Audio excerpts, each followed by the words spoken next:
Let's go. All right, so this is exercise 5, part 2 for Team B. And as you can see, I basically have my topography that we worked on last time. We have our exercise 4 with the stairs, ramps, and rails. And then, of course, we have exercise 3. So really the main gist of what we're doing today is, you guys may know, I do this essentially project with you. So we're going to be putting all 3 together, right? Now, this is for a couple reasons. Not only are we making a model, right? So we want to have actually a digital model. What's really great about this and why we use this in architecture is, well, I don't have to spend a single dime yet, right? I don't have to waste any money. I don't even really have to waste my time even making a physical model yet, because I do have this digital realm. I can give it material, I can give it all kinds of things and put somebody in that situation, which is often what we do for our clients. We give fictitious scenes, if you will, right, in order for them to understand that, hey, it's going to cost this much, it's going to look like this, right? And obviously back in the day that wasn't always the case, right? You either had to draw it well enough to actually produce it, or you got sued at the end of that, right, and go, hey, it looks nothing like what you told us it was going to look like. And as you can imagine, up until the 1990s, that's essentially how architecture went. The best drawers and the most accurate people drawing them got the best jobs, right? Because they could actually show potentially what something would look like. Now, this is really just like a hammer or a screwdriver. It's just a tool, right? A tool in visualizing what obviously could be. Now, we have, it's like a Swiss Army knife, right, of tools. But another thing that's really great is that we can put these things together before we ever actually put them together. So just to kind of recap what we did last time, obviously we went over topography. And you could get started, of course, with the laser cutter, but well, with our laser cutter this weekend, it looked like we were having some sign-in issues, and as I've been told as early as this morning, it has been solved. But, you know, on to the next fire. As you know, and I was speaking to at the beginning of class, we're probably going to push some of the dates back into next week. Let's face it, it is a short week, and honestly, this part 2 does take a majority, I think, of exercise 5 time. However, depends just how quick you're going to be. So in my case, the first thing that I want to do is not have separate pieces. So I actually group all of my pieces, because who wants to accidentally not get this one and of course accidentally move some things around. Another thing that I'll do is usually get my filter and kind of isolate stuff that I need. So for instance, if I know I don't need the curves in this, I'm going to select curves instead, right, and essentially get rid of anything that I don't need, right? Same thing with here, and it looks like we're okay there. And we can get rid of that one as well. After all, these are essentially just copies of what we were doing last time. I didn't actually, you know, use or take anything different. Whoa, that's significantly lower. Here, let's put that up. Oop, let's not accidentally do that now. I don't know, it just looks weird. My OCD brain's kicking in, but there we go. So basically, we're just putting them together today, but easier said than done, as you will see from today's tutorial. So group them first. Can't express that enough. Obviously, we're going to put these together, and we really just want 3 parts to put together, not necessarily thousands of parts to shift or move or put back together. So in my case, highlighting everything, typing group, and enter. So as you can see, now we got a complete entire piece, and what's nice is when we move it, it moves all together. If we scale it, oh, it scales all together. Now, we shouldn't have to worry about scale too much today. But as you can see, one of the first things that we'll do is arguably the hardest. We essentially situate this thing. So I want you to squint your eye and make believe a little bit, right? And find your best way of putting these together. Now, for the sake of tutorial, I think I'll hide this because it's kind of getting in the way. There we go. We'll re-isolate on there. And for the most part, I want you to squint and believe a little bit, right? What is possibly the best opportunities? Some things that I find students at least have shared with me that is really useful is actually putting shade and shadow on it while you do this as well. It can be really enlightening to go, well, you know, actually I kind of like what's going on there. And what's nice is it's all one grouped item, so I could potentially do something like that. However, beware. This is what I would stress to my students, because this does make it a lot harder to move and manipulate, is turn it into a 45-degree angle. Now, don't get me wrong, it looks cool, it looks great, but I do still have to work with this in a gumball Cartesian plane so that X, Y, and Z And now I've really thrown off my X and Y, right? I should be okay at my Z axis, but now I might have to apply a 45-degree angle every time that I move something, so be careful. I would highly suggest that you keep it orthogonal, which basically means keep it at 90-90s, right? Or 45-45 if you do want to get fancy with the spices. For today's tutorial, I'm going to keep it 90-90 because as you can see, we're still going to have to manipulate this and change it.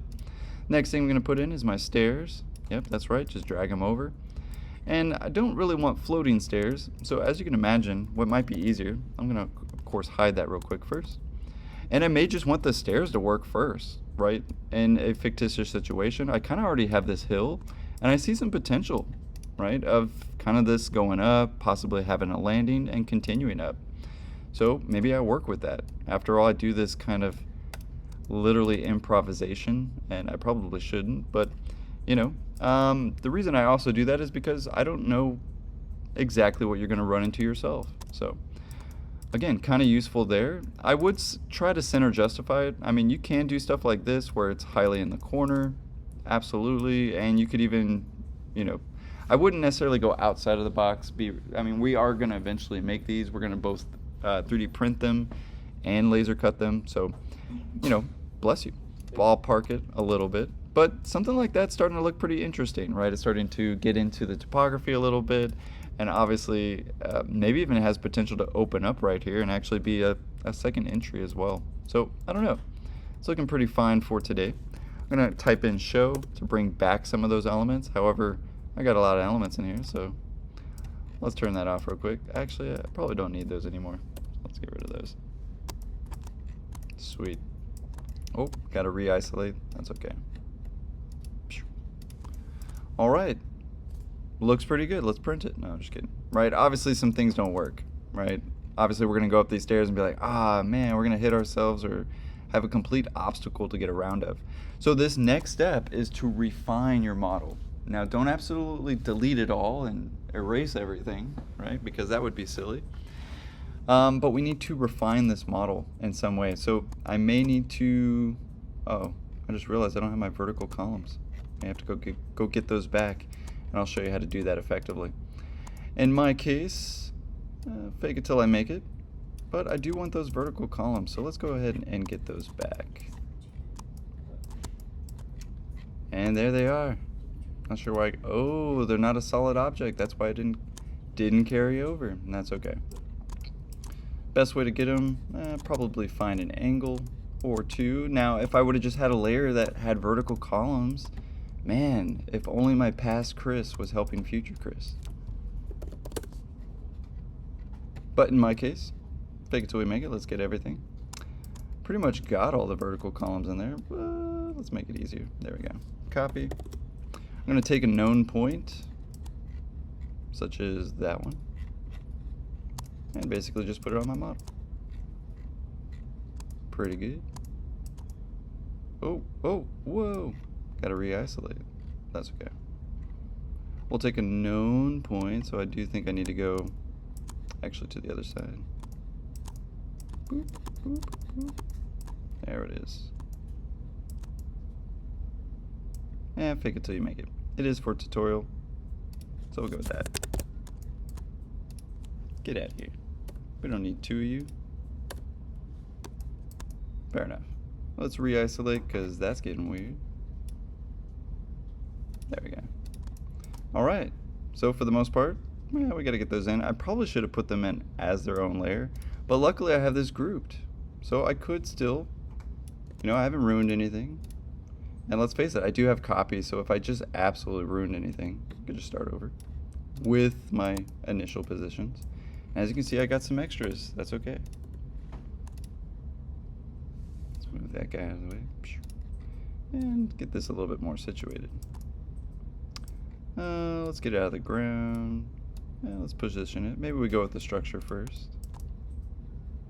Alright, it's at least touching the ground. That's always a good start. Oh, most of it's touching the ground. And let's go ahead and isolate those. I may need to move them again. Vertical columns. For sure. Yeah, I don't know. Feeling purple today. Magenta. And change object layer. Sweet. That way I could potentially turn them off and on and or lock them, right? Let's get that back into position. Maybe the top view is probably the best for that. Ooh, all right, now we're talking. Now I may have rotated them. That's okay. I think I did. Anyway, you'll know your diagram far better than I know my improv diagram, if you will. We'll fake it till we make it today, though. Man, I'm so close. I feel like I'm not quite getting the grid right. There's a method to my madness. Okay, so I see double lines there. All right. Oh, I see it. I see it. There we go. There we are. Nailed it. Yeah. Now, as long as you didn't make a completely congruent grid, you'd probably be all right. But fair enough. It works for government work, as they say. Yeah, there we go. We're back in order. So now that we got those pieces, let's get the stairs back in there. I think we definitely concluded that that's pretty nice, but that there's definitely a lot of stuff in the way. Not gonna lie to you, I make a copy because nobody. And even if I do want to test it again, well, I could test it on this new copy. That way, I always have my other one. But in our case, I don't like going this way. We'll use this one. Now I want to ungroup some things. But I don't have to necessarily ungroup everything yet. The topography can probably stay the same for now, but I'll go ahead and ungroup it. Now, this is the part that does take a little bit of while. And I kind of try to run into things on purpose, so we'll see how today goes. We'll hide that one so there's no confusion. But we essentially need to go up each and every stair, right? And go, wait a minute, we got some columns in the way. Now I need to make some decisions. Maybe I actually take all of this, right? These two pieces. And maybe I should have left that grouped. Let's go ahead and leave that grouped. Still grouped, still grouped. All right. So I'll leave my columns in place. Let's go ahead and hide that again. Still in the way. And let's move some things around. I'm thinking the stairs probably have to come in a little bit over here. I kind of like the stairs potentially maybe going in between that space. So let's test it out. All right, I like it. Is it all right that it kind of goes outside the bounds? Yes, that's okay. As long as it doesn't go outside the topography bounds. That's where we're going to get into some trouble. But let's keep making sure that it works. All right, maybe we need to come back a little bit. It's kind of getting split up by that pole. Oh, actually I kind of like that. It's like going into the same pole. So again, imagine if you had to build this every single time you made a move. You'd be here all day. So again, this is where you definitely start to, and some of you guys are probably noticing, you're getting better at flying around your model. You're getting better at controlling this tool, if you will. But I'm liking what's going on here. So that's looking pretty sweet. However, oh my God, we can't get through there, right? So some things need to happen. I either need to refine it, literally delete it, right? I don't want to delete everything, so we'll ungroup it and go back and forth between grouping and ungrouping if we have to. But I don't know, that one's pretty solid. Let's see, keep going. I could potentially move that. Keep going. Okay, we could chop that up a little bit. Man, I was kind of hoping it'd go through there, but that's okay. So again, you want to see some potential. Obviously, we're going to have to chop some things up or refine some things in order for this to actually make more practical sense. But it's looking pretty good. Keep in mind, this is all improv. Yours should be, of course, a little bit more balanced and probably less chaotic than mine. But just in case yours is as chaotic as mine, let's continue. So go stair by stair. Obviously, in the beginning, we don't need that many pieces here. So I'm just going to delete them. Especially if I know I'm going to hit my head. And that's looking pretty good. If that's 3 feet, I can imagine doubling it is about 6 feet. So we should be good. You need about 6'8" in terms of a minimum height requirement. So that should be okay. If I was really scared, I could just take the whole piece. But again, this is what I mean for this part of the assignment, guys. You have to refine it. Doesn't mean just delete everything and start over, but refine the items using Gumball, right? So that's looking pretty good. All right, we can walk up, walk up. Oh man, here's our next obstacle. All right. I can't just start to lift everything up though, right? Maybe it's potentially I lift things down as well. Even potentially get stuff out of the way for maybe that next step, or potentially even have some sort of shear wall that possibly holds up other items. Holds up other items is a very loose word, by the way. But that's looking pretty cool. I kind of like the shear wall idea. Maybe I even make it bigger. Obviously a little bit of improv for today. Let's make it a little bit bigger. There it is. Maybe a little bit longer. Maybe it goes into the earth, acts like a shear wall. Maybe potentially even shades some of that stair that's coming in. I mean, just because I knew I drew this, the south light is actually on this side. So it makes a lot of sense that I'd have a wall to potentially shade that beginning entry element. Anyway, let's continue though, because obviously I have something in the way. And I do like these circle cutouts. I do have some conspicuous circles in there. So I can continue that language, and I think I will. And let's make sure I'm cutting the right piece. I do need to cut through there so I can make it, what's possibly the best view? I think I'm on the left, so let's go with the front view. I could get that view there. So let's go ahead and make a circle. Kind of like that cutout. Kind of like the floating stair in there as well. A little too big. There we go. And let's wire cut. So of course you can still use wire cut. You can still use all the tools that you've learned so far. Go straight through. Knock out that piece. Almost nailed it, right? A little too high. It's okay. Let's try again. There it is. Oh yeah. Right into the ground. Let's try again. Wire cut. Of course, spell wire cut correctly. But as you can see, yes, the answer is you can refine your model. In fact, it's encouraged. However, don't refine it with like a star shape, because I didn't use any star shapes. Refine it with a circle, because, well, I maybe use some circles. However, you don't necessarily have to cut it with circles, by the way, because, well, let's face it, sometimes it does make a funny looking part, such as what we got right here. I cut a little too much of the wall, but, you know, I kind of like it. Although it's not exactly effective anymore, so let's try that again. So again, it may take a little bit of trial and error. Not a big deal. What's great is that we're saving time and money, and I think we could all agree to that. Sweet. Although it's like right in the middle now. Could I do a double cut? Yeah, but it might look really weird. Could just do this.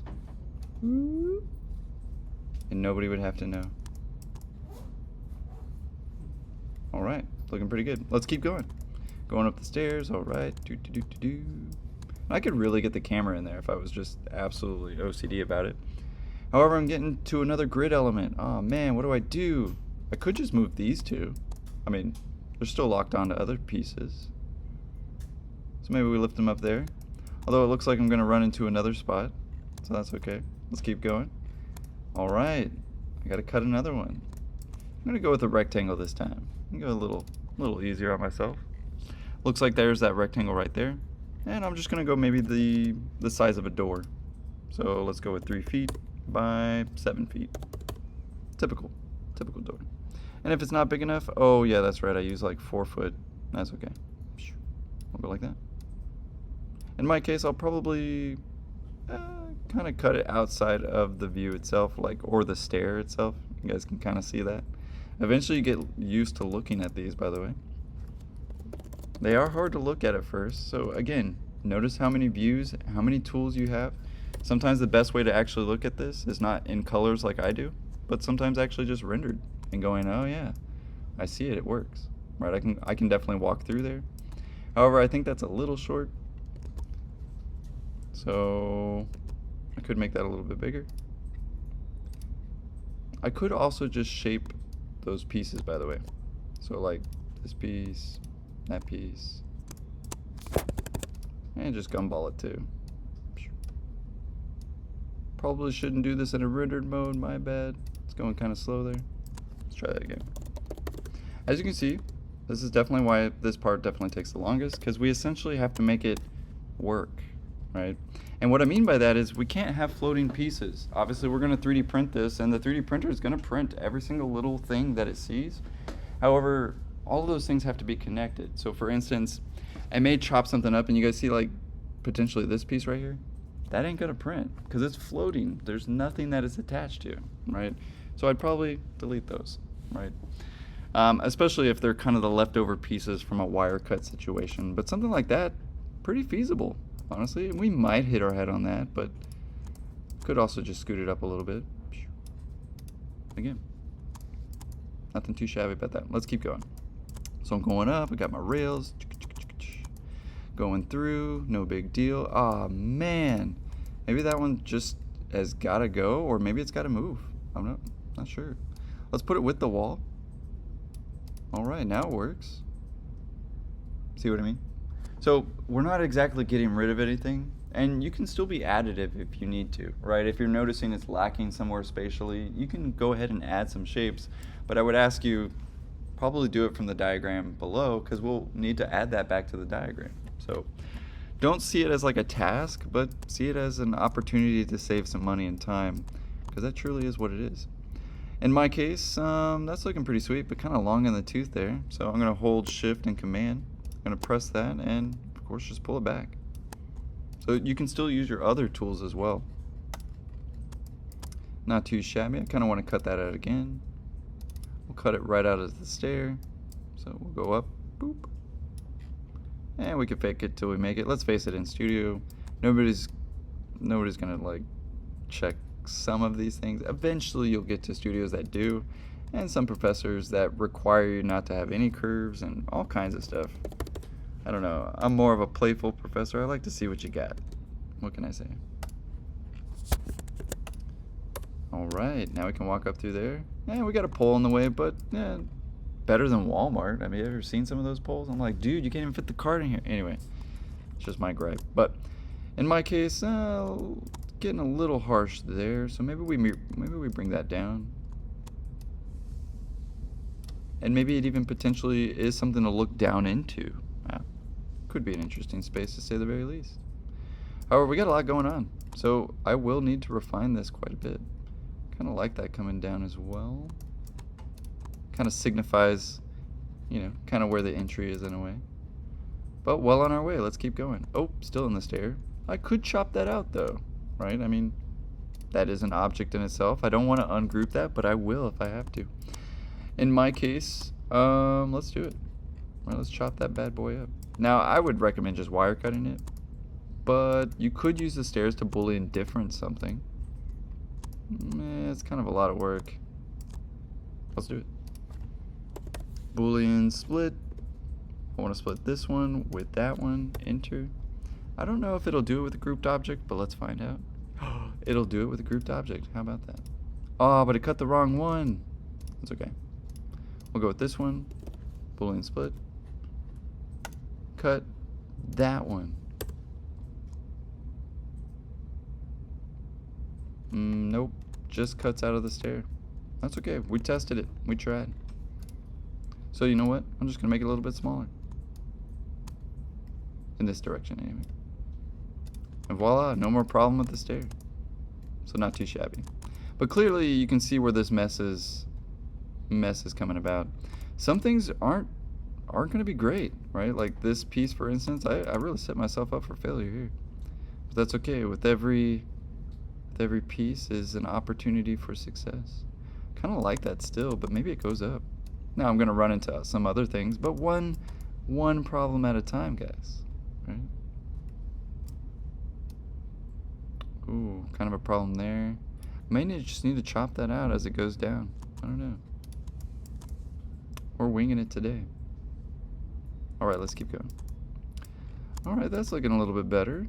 Yeah, it's kind of got a lot going on in there. Maybe we shift that out a little bit. Alright. Look at him a little bit more formidable. And this guy's just in the way, but I kind of like it. A little artistic. I know my 3-year-old would be the first one to be like, I'm going under here. And seeing that it goes nowhere. But again, what's so nice is that we can actually view this before we even We can even potentially show this to our studio professor and go, sir or ma'am, is this potentially a bad spot? You know, what could I do with this spot? So again, kind of an opportunity in itself. But so far so good. It's looking formidable and still quite abstract. I don't know, I do like the shade and shadow view. It is kind of helpful to kind of imagine, you know, also how dark or light an element can be. Man, that has ruined my little deck top. What can we do? What could we possibly do? I know, I'll subtract a shape from it. So in my case, we'll make it spatial by making a box. And we can fake this box a little bit. And put it in the right spot. I could also turn some things off. Ramps, rails, stairs. Some things in the way. And in my case, I'm just basically putting a box so that I can subtract this box from all the elements that are basically in the way. So that one looks like it's kind of in the way. I don't want to get it that small, so we'll make it a little bit smaller. But enough to actually subtract. Don't really want to subtract from this wall, so I'll keep that there. Alright, I like it. Although I do want to get rid of that top piece. F it, let's go for it. Just chop it all the way. Alright. Let's turn those back on, just so we can kind of see what's going on. We'll delete this one from this one, so Boolean split. This one from that one, enter. Sometimes you just gotta delete it, see what happened. Aw, man, it kept him. It's okay. Sometimes it works, sometimes it don't. Kept the wrong piece, I should say. Oh, wait. The piece is in there. Alright. Get rid of that guy. Did work. Alright. Although we still got some more pieces in there. I kind of like these overhead pieces, though, potentially. That'd be kind of nice. Don't want it to ruin my stair, so I'll kind of lock it into my stair. Why not? And I don't need all of them, right? After all. Alright, we still got a pretty formidable space. Let's see what it looks like. So again, a lot of back and forth. And this is definitely where it helps to have a stronger computer. And some of these things, it looks like I should have just put all the elements up when I lifted those two. That's okay.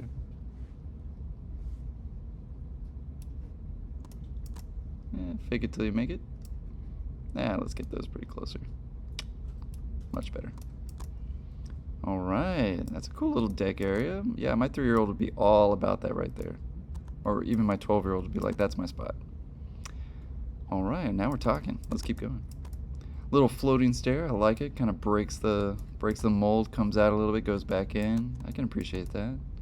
Very spatial. I know my wife would be terrified. It's the scary height part. There we go. Alright, second level. It's looking a lot more clear. Alright. Kind of like that. Still lines up, still gives us some rhythm. I dig it. And obviously the green is kind of helping us see that. Holy... I guess I accidentally typed in show. My bad. Look at all the shadows. Stuff we'd have to calculate in graphics too. Let's go back. Whee! Alright, let's keep going. As you can see, yeah, I'm only about to do this for an hour, but I do want to kind of run into some things that I know you guys will run into. So let's see if we run into them naturally. Otherwise, I'll just kind of make stuff up that you'll run into. And that's not as cool. Alright, we got our second deck. This guy's in the way. It's pretty easy fix as long as there's... Oh man, there's a circle in there. That's okay. We'll do Shift Command and we'll select that face itself if it'll let me. Oop, oop, oop. Doesn't know which one to show me. Let's try again. There it is. I can select multiple and I can't select one that I can't see. Oh wait. There it is. And let's move that down. And maybe it potentially even holds up this floor. Not too shabby. But the reason I did that instead of like moving the whole gumball is because I wanted to keep that circle a circle and not turning it into an ellipse. So just kind of explain. Obviously if I went like this, oh my god, where'd that little blue thing go? There it is. Obviously it's going to make that elliptical. I don't really want that. I want to keep it a circle. I wire cut a circle for a reason. Yes, sir. How did you do that command again that brought up the arrows? Yes. great question. The question was, how did I bring up those arrows to isolate the face that I moved? If you're on a Mac, it's Shift and Command.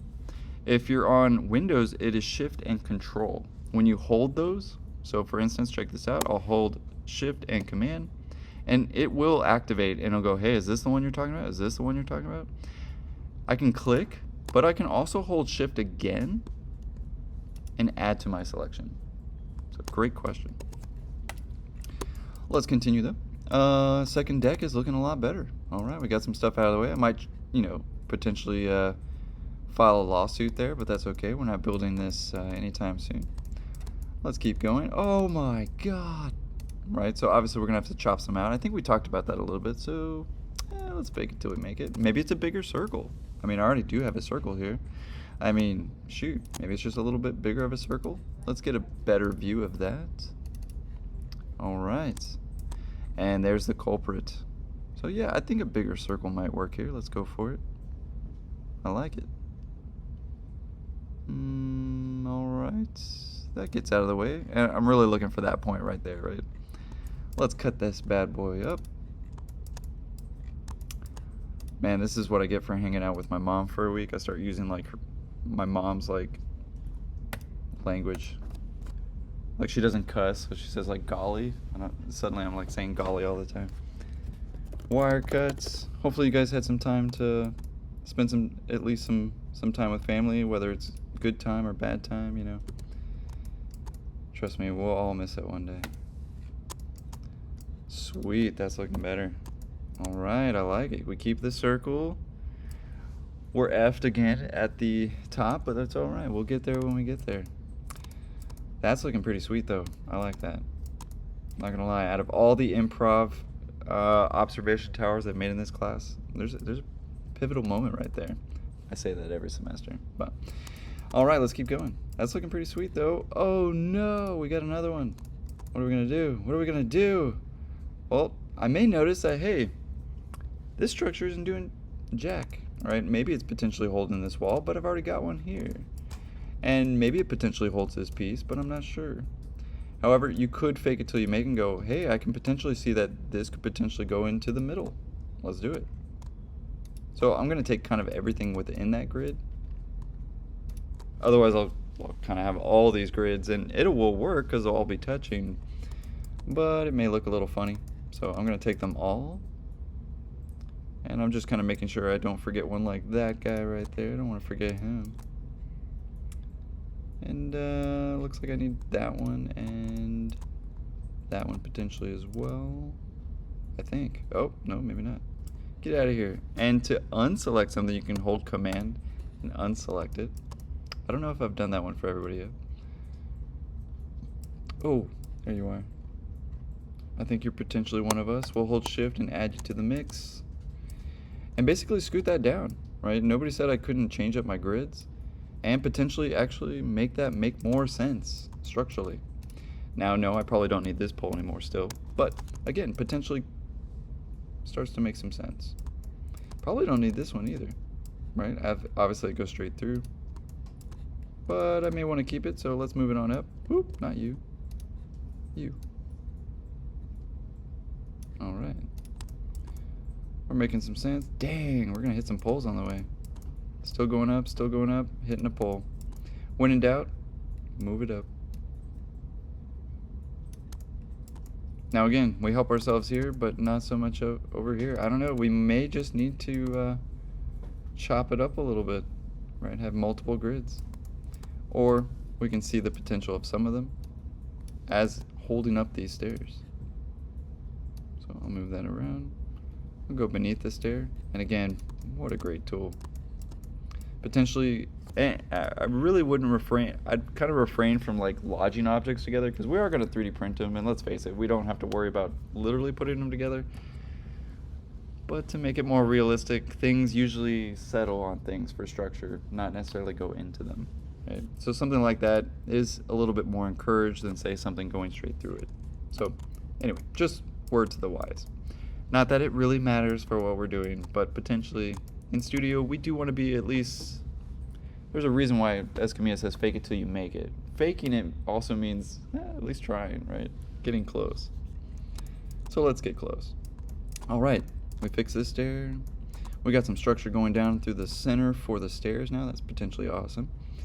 And all right, we got a little level kind of looking down into this level. Not too bad. Looks like I'm gonna need to chop it up some more, and that's okay.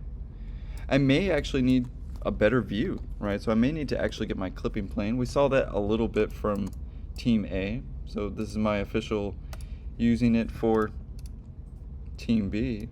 As you can see, I can control my plane. And we can actually get a better view in there, right? Potentially, of course, showing the section of what we're looking at. Now, if that's just altogether too much, you know, we can bend around as necessary. Keep in mind that the clipping plane also has properties in itself. So if you go click on clipping plane, you'll notice right now it's only being seen in the parallel view, right? So if I go to another, there's no cut line because, well, I'd actually have to enact it in the top view, right? So I get this question every single semester. Sir, I did the clipping plane, but it's not showing up. Make sure you look at the properties of your clipping plane as well. So again, another great useful tool in looking at the inside of your model. And I should have done that actually for Team A. Yes, Noel? Would it be useful to just keep all of them selected, or would you always want to just keep it on one or two? It's up to you, honestly. We used to not have an option. I used to just do it to every single view. So it is kind of nice that there is an option. Honestly, I leave them on just because it's confusing for me to be like, why is this one chopped up but not the other one? Sometimes I even have multiple clipping planes, so again, this starts to be like, whoa, why is it? You almost see like an optical illusion, right? To answer your question, it depends on what use, right? But the great news is, as soon as you click on it, it even has like a little section view, right? The little arrows, it shows you literally which direction it's pointing as well. And you can make 2D it to produce a section, which we'll get to in part 3. But for today, it might be useful in order to actually look at my project a little bit easier. So, however, for today, I just kind of wanted to show that. So it's helpful, but you know, I don't need to show it. In my case, let's keep going. I'm gonna run into a stair there. Let's pretend like I fixed it. And let's face it, I probably got to cut multiple circles in this, or a little taller. Ooh, I kind of like that potentially. Probably just pushing it down the road, right? What do they say? Kick that rock down the road. Oh, I kind of like it as potentially a roof element. Ooh, now we're talking. I don't know, maybe we don't need this guy after all. Alright, get rid of you. No time wasted. And obviously I have a lot of those. Let's see where they could potentially go, though. Kind of like that rhythm, though. I could potentially hold the stair there. I like that. But it's in the way. So maybe we Boolean difference those two. I kind of like that. So again, there's a reason why I'm giving you a week to essentially to do this element, right? Not only my Team A, where they're still kind of deciding it, and honestly doing the exact same thing, but Team B, I know it's our first time kind of working, and you'll see that a lot of movement, right? I mean, especially if I sometimes just like skim through these videos and you'll see a lot of, you know, it definitely shows that you're doing the work, right? Saving the money, saving the time, right? But you know what? If you can't make it work, you can't make it work. Not a big deal. Now, don't get rid of everything. Honestly, I would say if you get rid of something, try to add something. If you add something, try to get rid of something. Go for balance, right? But for the sake of tutorial and all the things that I keep giving myself, let's go a little bit faster, right? Man, I really like this piece, especially for that top. Potentially a lot of spatialness going on there. Why do I have two? Definitely don't need two. Might have to think about this one critically a little bit. Maybe we chop it up. I think we're gonna have to chop it up, but we're gonna have to chop it up the right way.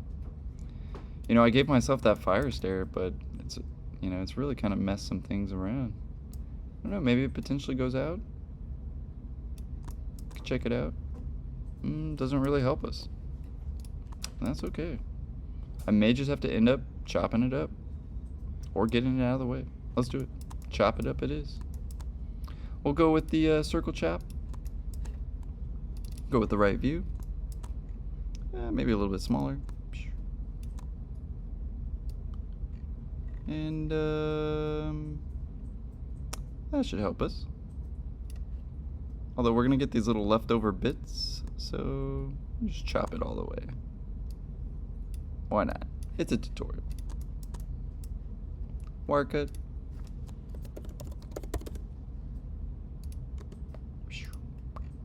Ooh, interesting. Kind of interesting. I kind of like this double circle thing going on. You can also cut through multiple pieces at a time. Don't know who needs to hear that, but it is pretty successful. And maybe it moves all together. I don't know. Something completely different. All right. It comes from the same thing. And maybe it offers some sort of shade and shadow element, so we'll keep it. But now we're good. We're going up, and we reach the top. I kind of like this element. I mean, what a unique element to view the sun in. And voila. Not too shabby. Observation tower, right? The next thing that we actually want to do, just because I ended a little earlier than I thought, we want to make actually a perfect digital model. So obviously for this next part, what we'll be doing is making a 3D model, but then also inserting it into our topography, right? So there's a couple ways that we can do that. The easiest way, I would say, is just like a planar piece, right? So what we're going to do is essentially have that 3D printed observation tower, and again, go into our topography here. So a good thing we left that grouped, because I'd probably want to regroup this and do everything like that, but I'm going to make a copy because that's what I do. And let's show so I don't accidentally double up on those. Okay, yeah. All right, and let's hide that back. Oh, good deal, good deal. I like to go in order though, so we don't confuse everyone. And let's face it, gotta stay organized. It's the name of the game. May not want to delete those. I may want to change some things. So again, I kid you not, something like just a boundary box can be helpful, right? That way you can keep track. And if you're like me, where you easily get distracted and then suddenly you go to something else and you're like, oh crap, I forgot I was working on this, right? Sometimes that little boundary can of course be helpful. But in our case, I do want to move on to the next part, and there's a couple ways we can do this. We can either turn it all into one homogeneous part, right, in which we're not gonna 3D print these rails, let's face it. So I will keep one to potentially render, but the one that I want to model and 3D print, we can't do rails. It's too small, especially at this scale. So in my case, I'll have to turn off rails. Oh man, if only I would have, labeled that correctly. And see, this is where it can go wrong very quickly. So ungroup, let's turn off rails maybe again. Nope, I didn't organize myself. So for those of you who did organize, you should have a lot easier. Oh, they're on some layer, grid. They're in the grids layer. That's okay. So in my case, since I made a copy, I'll just delete them. And let's face it, I do already have multiple copies, so I could go back. But that is essentially what will be 3D printed, right? So let's get it ready for 3D printing and potentially get it ready for laser cutting. So I do want to put this part into another part, so let's maybe remove that part first. In my case, it could be a circle, it could be whatever makes it easier for you. In fact, a circle might be kind of cool because, well, if I cut it out, I could potentially actually rotate this thing and even show my professor, well, do you like it better at this angle? Do you like it better at that angle? Those kinds of things could be interesting. Now, that is not absolutely the point of this, but could be potentially interesting. And I say this a lot in architecture because let's face it, we do a lot of things that are outside the realm of conventional, right? So in my case, I do want to 3D print this part, and I just want to lock in this particular square into the ground, so it doesn't have to be the full extent. And for the lack of a better term, I just wanted to make sure that it gets the structure. I do want that structure to, of course, be locked in to that topography. So that's looking pretty good. And as you can see, I'm going to basically wire cut it out, right? Separating again now the topography and my piece. So I may need to actually put that all together first. So let's get rid of what we don't need, and let's put this all together. So I know we just spent time separating it, we just isolated it so that we could move it better and chop it up better, and now we're putting it all back together again for the laser cutter and the 3D printer. So in our case, I want to ungroup everything because I do need those to be essentially isolated pieces. I need to basically chop this out first and make one laser cut and one 3D print. So in my case, I'm going to wire cut all of these. Make sure I got all of them. Oh, even you, sir, even though if I don't touch you, you know. Let's go straight down in our Z axis. Boop. Nice. Now, we don't want to necessarily delete it. This part will become 3D printed and lock into that piece. So hopefully you can kind of start to see it, right? Obviously, I'll take this part, and this will be laser cut. As you can see, it's going to have a big hole in it, right? Making some sense. Obviously, on that laser cutter, I'm going to see some squares on each piece. That's good, and that's great because now I can line those up perfectly, right? Now, eventually you do want to label these because let's face it, we have like the capstone competition. You know how many layers they had? 36. All 24 by 36. So don't get me wrong, this is just practice, guys. So experiment, right? Do what feels right. But in our case, now we got the topography, and now we got the part that we're going to send to Professor Verrett so I can deal with it and 3D print it for you, right? Just because we don't have resin printers at San Antonio College. And let's face it, that printer is pretty good, but it won't do really cool stuff like this. And I'll bring in some models right after this tutorial so you can get a better visual picture of where we're going with this. So here's actually the easiest part about 3D printing. It just needs to be a solid object. So right now, if I select everything and I type in what, it's going to be like, bro, you got a lot of stuff in here. And in fact, this is not one object. This is 254 objects. We need one. So we need to basically put it together. Best way to put it together, you guys already know, Boolean union. However, that doesn't always magically put everything together. Again, I might have those floating pieces. I might have stuff that just naturally isn't a part of the model, or just microscopic stuff. Like maybe this little piece didn't get attached to anything. Now, it should have turned all one color, no? You guys know that from Boolean union.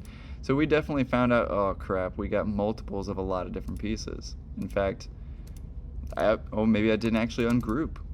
Keep in mind, if you don't ungroup, grouped items don't usually enact to commands. Usually if it's grouped, it's kind of shielded from Boolean union or wire cutting. So 9 times out of 10, if you're trying to wire cut something and you're like, man, it's just not wire cutting, it's probably grouped, right? So be aware of those things. Ungroup. Also unlock layers. That is also a thing. Let's try that again. Now, very typically, it will actually put the stuff together that will go together. So for instance, like say these pieces, if I do Boolean union, it'll definitely put those together. To be fair, Boolean union is one of those things that you might have to do one at a time. You guys see that? Just kind of adding one by one into each piece. However, let's keep going. And as you can see, ooh, I may have cut that box a little too hard. I do not want you to do this because that is a floating piece. Don't get me wrong, that floating piece does eventually connect, so I'll allow it, but be very careful. This would be not so great when it 3D prints. It's going to be very flimsy because there's nothing really holding it down. Whereas compared to, say, these ones that are pretty locked in. And I'll show you what I mean when I bring that model by. But for the sake of tutorial, let's correct that because that won't 3D print. So let's do something like that because Professor will be happy, and that would totally 3D print. Now that's not going to lock on very well actually, right? I'm going to have this piece in the way that's going to be like bump, bump. So what do we need to do? Chop it off. I'll take this piece, Boolean difference or Boolean split. I usually prefer split, and you'll notice that I normally do split. As you can see, I get multiple pieces though. Boop, boop, boop. Oh, come on, give me the one that I'm clicking on, dude. There we go. But I got rid of the whole piece, bro.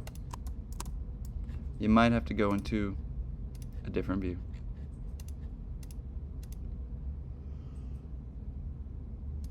Oh, come on. Could you trim it or no? You could trim it too. Actually, good point. Let's do that. Let's edit, undo that last one. We'll take this piece, trim, of course. Absolutely. Now, it didn't always do that, by the way. In Rhino 6 and Rhino 7, that was not the case. Let me tell you, that alone right there is like a game changer. So thank you, Kevin. But that's looking better in terms of 3D printing. And it's okay if this kind of goes outside the box, right? I would put supports there for this to potentially 3D print.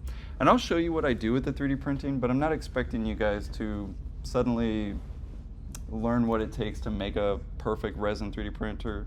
I literally have a design certificate in my master's to do so, right? And I practiced for 3 years before. So I just need you to make the model, right? I'll worry about, honestly, those logistics, but I'll show you what I'm doing to, more or less kind of give you a better idea of what's going on.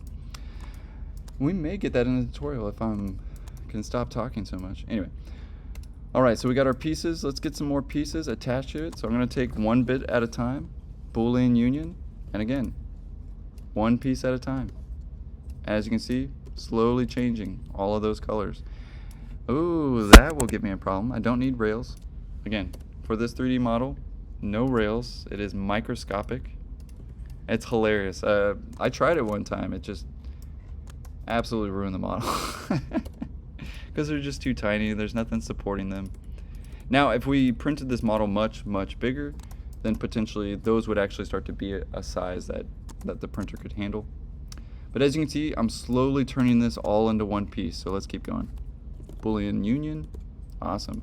And it's going to go back and forth between the major dominant colors. But I'm just hitting spacebar, enacting that same command over and over again. Right? So maybe I want to put that piece and that piece. Nailed it.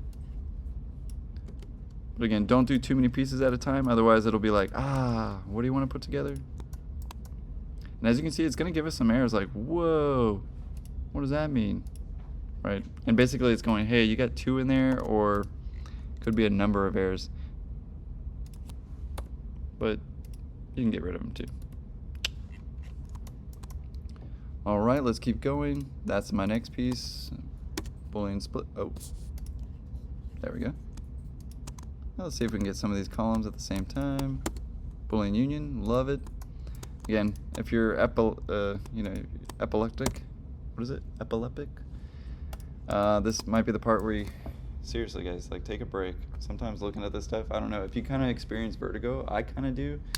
I've never blacked out looking at my computer, but I have known friends who did and like went into a seizure moment. Be careful.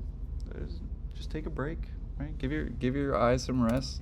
There's honestly a reason why I don't have you guys work for more than 2 hours, if you notice that. It's not good for your brain. There's a lot of blue light, and especially if you got some special glasses that, take the blue light out. Good on you for, knowledge is power. But as you can see, it'll take a hot second. But we do need to essentially put this together. Not everything will magically go together though, so I will have to do it essentially one piece at a time. And as you can see, it definitely will. Spacebar, it's my best friend. Spacebar. See how it kind of locks in? You eventually start to see that when you click on one, it really gets all of those. So again, all that Boolean union is being put together. Yes, Noah? So why are you doing the Boolean union and not the group or join? Boolean union is actually putting this together, and I do need one model for the 3D printer. So don't get me wrong. He asked a good question. The question is, why are you putting it together rather than just grouping it? Because group is more like a fictitious put together. It's not really put together. It's just grouped. That way it makes it easier for me to move it around. Now, when you Boolean union something, it actually does affect the object, right? So if we were to go on the inside of this, you'd see that it's going around each, and that it's hollow inside. Yes, sir. So group is like putting in the basket, and then Boolean union is like actually just like solidifying the basket, right? Like almost making the basket out of a mold of concrete, right? But yeah, that's a great question. Because if I just group this together and I send it to the 3D printer, it won't work. It'll go, you have 267 pieces. Which one do you want me to print, right? Because it can only really print one solid object at a time. So we're kind of fooling it going, look, this is one object, right? And it is, I mean, technically speaking. But as you can see, some of my elements aren't going quite together. It's okay, we might have some problem pieces at the end. Man, this guy, I could just not get rid of him. Anyway, Boolean union those, and they'll go all back to blue. For some reason, it does go back to the initial color that you select first. So it does do that, but I kind of like the color in this situation because it does prove to me it's like, okay, that actually got added. But very often you'll actually see a little message at the bottom that says Boolean union failed, right? And it does seem to be the problem piece. So we'll figure it out. It could be open, right? And if it's open, it definitely won't go together to a solid. Ooh, they're open, right? So I'd want to cap them. And look at that, it actually took it in. So be very careful. I accidentally messed up my whole shit. Look at that. It's okay, I didn't really mess up because I could just go back, right? Not the end of the world. I'll just take that copy again. I don't know, I'm gonna have a hard time capping this because if I select this now and I just type in cap, oh shit, it actually worked. So I don't know everything. It actually worked. I'm not gonna lie with you, I did not expect that to work. So don't get me wrong, that may not work for you, but hey, you know, you can dream. When in doubt, try, right? I mean, you have to be a scientist on this one, guys. You do have to test a cause and effect relationship, and if you keep doing the same thing over and over again and expecting different results, that is the definition of course, insanity. But as you can see, a little bit of a process, right? Obviously, putting these together, we're gonna run into some errors, but we're gonna make it. We're gonna get through. We're gonna add these pieces. All right. When it's all one color. Great question. The question was, how do you know when it's all added? When it's, of course, all one color. And another thing is we can click on this and type in what? And it is made up of now 328 objects, sourced from object. And man, ooh, valid polysurface. We're good to go. And it's closed solid polysurface. Now that's the most important part, is the closed solid polysurface. If it says open, it ain't gonna print. Closed objects is what we want. And what you're probably starting to realize about, you know, cutting and manipulating objects, they either need to be all open or all closed. As soon as you try to get these two code combinations to talk to each other, the computer freaks out because they're two different sets of code. One is a two-dimensional surface and one is a three-dimensional polysurface. So, not to get into the computer science of it, but what we're looking at, guys, is essentially code. I know it looks like an observation tower to us, but honestly what we're looking at is thousands of bits of code every time we move. It's like, it'd be like the Matrix. If you saw like the Matrix going down, and like the green text, quite literally, if you've ever looked at coding, it can look arguably the same. Let's get each and every piece. I want to do it for the tutorial. I mean, there is a part 3 for this one, so we will continue a little bit more. I don't want to go for it today. Man, that's why that one's panicking. Look at that. There's a bunch in there. Get out of there. There we go. Man, what's this blue wall? And keep in mind, there might be just stuff you don't need, right? I mean, we get some of the error text dots. And honestly, if you read those, they're not very helpful. But it is kind of nice because what they do signify is that there's a problem over here, which is really great because in Rhino 6 and Rhino 7, you just had to guess. You were like, man, where's the problem? Those little points are essentially trying to mark where the errors are. So again, it is helpful, but at the end of the day, you usually just have to move stuff around until you get rid of these errors. However, keep in mind those errors don't necessarily mean it's not going to work either. So, man, get this guy out of here. I'm tired of that piece. And clearly we should have refined our model some more because now it's impossible to move. Right, so I'm kind of glad I messed up there. Don't get me wrong, I could wire cut this out. Nobody would have to know, right? So don't get me wrong, where there's a will, there's a way. But as you can see, oops, I may want to go back and obviously continue in refining. And it's going to take, honestly, a couple hours to refine that model down to the nitty gritty. As you can see, I got multiple pieces in here. So again, revealing, ooh, I kind of like that opening there. Let's take it, I'll take it. I like it. Kind of like that sliver. Get out of here. Like, see something like that? That's a really good instance of that would never print. It's held on by a little margin here and it's held on by a little margin there. And that's going to end up just falling off, right? It'll still be printed, by the way, so it'll mess up the printer because it has nothing to actually hold on to. That's gonna be weird, but I'll allow it. And last but not least, let's put that last one together. All right, I think I got some leftover ones in there. All right, for the most part, now if I move this, we should, yeah, there's those leftover pieces. However, for the sake of conversation today, you know, let's go for broke. Maybe get that piece. Keep in mind, stuff like this, you could accidentally move it just a little bit or get it inside the object, and it'll Boolean union all of a sudden, you know? So again, it could just be a very minute, I mean, stuff like this where sometimes you can kind of see it on the edge, but yet sometimes it, you know very well it's in the object. Again, you might have to do stuff like this, where you just move it a little bit and suddenly it works. Again, I'm not an absolute computer scientist. I really don't know why sometimes these things do what they do, but I got a feeling this one's open. So I can type in what? Let's see if it's open. Valid extrusion. Okay. Okay. Noted. No close, probably. Does it say close? No, it doesn't. It does not. Now, that doesn't necessarily always mean that it's open, but you're looking for that close. So I'm going to cap it first. It needed to be capped. What do you know? Boolean union. Voila. Right. So obviously, we can isolate and fix these things. But let's say I was finished. Now this is where it gets cool. And particularly easy, and why I really like 3D printing. We'll take this copy. We'll make another. And we'll turn it into a mesh. So we'll type in mesh, enter.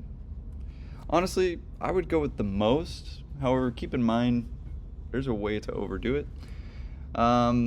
Typically, right in the middle is okay, right? And it really depends on your geometry, what you're trying to do, what kind of quality you're trying to do. If you're trying to do like utmost quality of all egregiousness, do more polygons, but the file size is going to be really big, right? Keep in mind, it's never going to get rid of something. It's never going to simplify something too much, right? So if you were trying to reduce file size for sure, I would go with very fewer polygons. And keep in mind, it's not going to break the object. I'll go with, honestly, halfway is absolutely fine. So I'll go with apply. And now we got something that looks like a 1998 video game, right? This is what a 3D printer wants, right? So essentially, as you can imagine, we'll do the tutorial for laser cutting on this one. We've already done that. So we have a new box to cut out. But this one, and it would be great if you got me this model by Thursday. Honestly, you could upload it to Miro. I'll print it this weekend. But I essentially put all of y'all's on a plate and print them all at the same time. So that saves me a lot of time. That way I only have to print these for 3 hours instead of 3 hours times 10, right? So I've got some pretty strong printers at home, and of course I'll show you that. But last but not least, we'll file, export selected, and turn it into an STL file. So all the way down, a stereolithographic file. I'll turn it into test model team B. We'll put it on the desktop for today. Now, it doesn't really matter here, but as you can see, if I was trying to upload this, 52 megabytes is going to be a little worse than just binary. I would stick to binary. There's not a huge difference between those. And export open objects, hell no. We need closed objects. So we'll keep that piece. And if you want to see what it kind of looks like, what I'll be doing is essentially this wonderful program called Leche Slicer. It is paid for. It's about $60 a year. Comes out of the UK, probably the best slicing software out there. Let's face it, most people use resin 3D printers to do like very D&D stuff, right? It's not exactly my forte, so I've used it for architecture, to say the very least. And it may not load at the school, now that I think about it. All right, it did. So in my case, essentially I'll take your model, and by the way, it's only a mesh, so I'll add this file, desktop, test model, and voila, there it is, all nice and cute. Now, it's at the wrong scale, so of course, I'd figure out some of these things, right? I'd change the scale, right? Maybe it's 200%, honestly, it's gonna be pretty big, something like that. But this is the size of, essentially, my printers.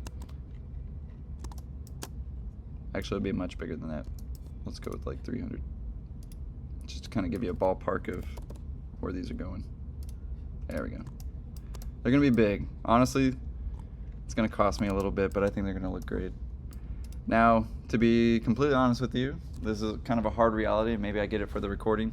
The stuff that you make in Architecture Studio, whether it be at San Antonio College or the next university that you go to, there is this tiny little clause that goes, your work that you produce at this school and institution is not your personal work. So it's true, I do keep the best ones. So, there is that. I mean, there is some kind of brownie points for the professor keeping your model. It means it was that good. Now, obviously, I've let my students, of course, take pictures, and that is really the point of this, guys, is so that you can go to your next institution and go, and they see in your portfolio, you did 3D printing and laser cutting? Yeah, you're in, right? We're already ready to have you on board. Even though you're not an expert, you're ready to, you know, to learn, right, and those kinds of things. So again, it's not that about keeping, let's face it, each of these models costs about $20 each. So I'll eat that cost for you so you can take pictures, but I do enhance this. I use this for research as well. So that is at least the way that, at least I tell my wife, right? So she's like, well, you're spending how much on your students? Those kinds of things. But from here, basically what I'll do is I use this magic button, and this is what it does. Of course, now this uses AI, and it's getting a little bit better here and there. But it's not perfect, so I do have to manually move things. But just in case you ever wondered what a 3D print looks like, we basically make all these little structures. Let me zoom in a little bit better. See all those little trees, if you will? So that's what we call them, pillars and trees. And essentially those break off, right? So, Like pretty easily. yeah, like these little pieces right here. Now these are way too thick. This is just like a preset button that we use. That way we don't have to do all the work. But we still got to do all the work, right? But clearly it's not going to work for stuff that's floating, right? Or just doesn't exist. In fact, you won't even see it here. It just says non-compatible. So you'll start losing pieces because you're like, oh man, they weren't even actually there. But as you can see, we're going to get every layer. And basically the way it works, so like prepare, we can take all those layers and it's going to print basically like that. All those white parts that you see right there are essentially each layer being created. Each of those layers is 0.05 nanometers. It is significantly less. You can fit 100 of those in a single slice of paper, right? So it is a very accurate machine. So don't get me wrong, we probably could get the rails in there, but we're not going to risk it. Just because my printers are expensive, you know. But as you can see, essentially it'll print those out, and I got some errors in there, that's okay. But we're going to get every single step, every single piece. And I'll bring it back to school all nice and cured and non-toxic, because let's face it, this stuff is very toxic, and you put in some other stuff to make it non-toxic. So in order to alleviate those safety hazards from you, I'll do that part, right, and of course bring it back to you. But as you can see, this will eventually go into that piece. Now, I know Team A is kind of like, wait a minute, so where does this fit in? Well, your piece will be 11 by 17 with a hole, and your hole will be possibly a larger piece, right? Give or take. And especially for those study models, I might have to split them in half. I'll do that work. Again, I just need that solid STL file, that stereolithographic file, right? Anyway, just to recap, just because we're out of time on this one, let's show. We basically went over grouping, right? Taking our exercise 3, exercise 4, and exercise 5. In order to basically put those together, we started to manipulate it a little bit. We were additive, we were a little bit subtractive, we used some wire cut, and we made it work.